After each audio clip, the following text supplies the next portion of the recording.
Olá, pessoal, boa tarde. O Estrela da Tarde de hoje homenageia Clarice Lispector, que no último dia 10 completou seu centenário. Podemos dizer que há muito mistério em volta dessa mulher, né? Nem tudo que nós encontramos sobre ela na internet pode ser visto como verdade, uma vez que ela utilizou muitas máscaras figurativas. Até os próprios pesquisadores, né, que tentam fazer uma relação entre sua vida e obra, afirmam encontrar muitas dificuldades em tentar fazer essa relação. Clarice foi um dos grandes nomes femininos de escrita feminina brasileira, uma vez que começou a escrever com 13 anos de idade, publicou seu primeiro livro aos 23, no momento em que os nomes de destaque eram bem grandiosos, como Jorge Amado, Érico Veríssimo, e ela não se mostrou intimidada por isso, e já começou a chocar aqueles que se depararam com a sua escrita, uma vez que era cheia de inovações. A gente vai perceber que Clarice não se enquadrava em nenhuma estética literária do momento em que começou a produzir, uma vez que nem se enquadrava no naturalismo tão comum, no simbolismo, nem também no modernismo que tinha começado a ganhar força no Brasil. Na sua obra vai ser muito perceptível o aspecto psicológico. A gente vai ver que há muitas intercepções, né? Ações são interrompidas por insights, por pensamentos, e as temáticas que vão ser trabalhadas por ela são bem vastas, né? A gente vai ver que Clarice, mesmo não tendo chegado à velhice, né, ela fala sobre essa fase da vida de um modo muito sensível e é até espantoso. A gente pode até dizer assim, Clarice assusta, porque a partir do momento que você lê a sua obra, você diz assim, como uma pessoa que não me conhece sabe tanto de mim? É essa sensação que você tem a partir do momento que você se depara com sua escrita. Então, não vai ser só a velhice. O amor vai ser tema da obra de Clarice. Uma Clarice que inicialmente falava mais do aspecto da solidão, era uma Clarice mais triste, e que depois, no decorrer das suas publicações, dos seus romances, dos seus contos, a gente vai percebendo uma Clarice mais liberta, né? Uma Clarice viajada.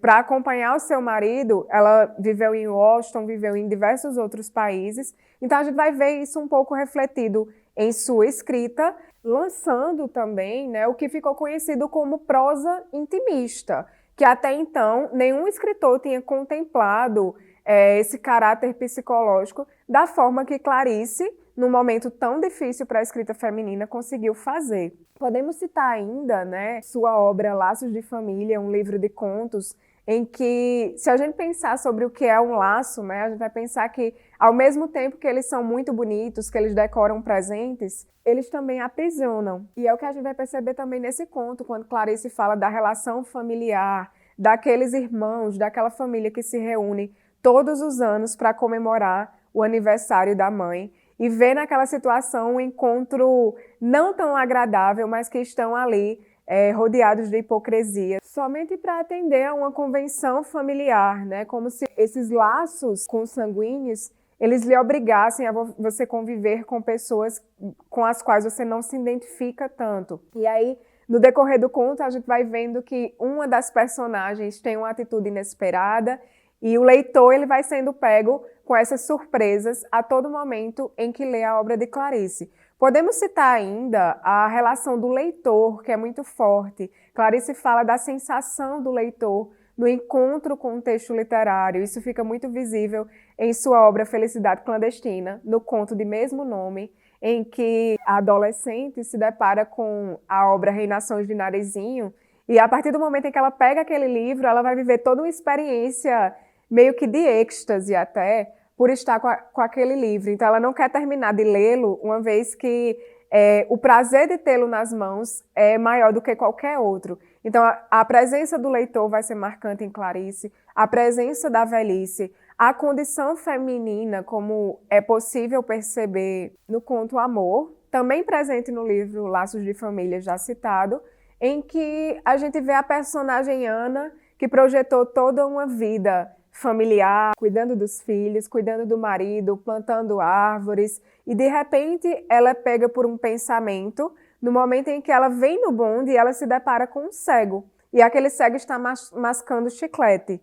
Se a gente pensar sobre esse cego estar mascando chiclete, é um ato meio que involuntário, né? A gente mastiga, mastiga, e o nosso cérebro não para muito para refletir sobre isso. E é justamente essa situação que vai pegar a personagem Ana e retirá-la daquela atmosfera na qual ela se encontra, né? Então ela começa a pensar sobre ser tomada por diversos pensamentos, até que o seu pacote cai ao chão e os ovos que ela carregava se quebram, como se aquelas gemas, ela é bem detalhado nesse conto, que as gemas elas se espalham, é como se aquela gema fosse a vida saindo dali, de dentro daquele ovo, né? A vida que estava se espalhando. Então, quando ela volta desse insight, desse pensamento, ela retoma para fazer o jantar. Então, essa condição feminina, o conto espelho também, em relação à mulher que se vê no espelho, vão ser temáticas que permeiam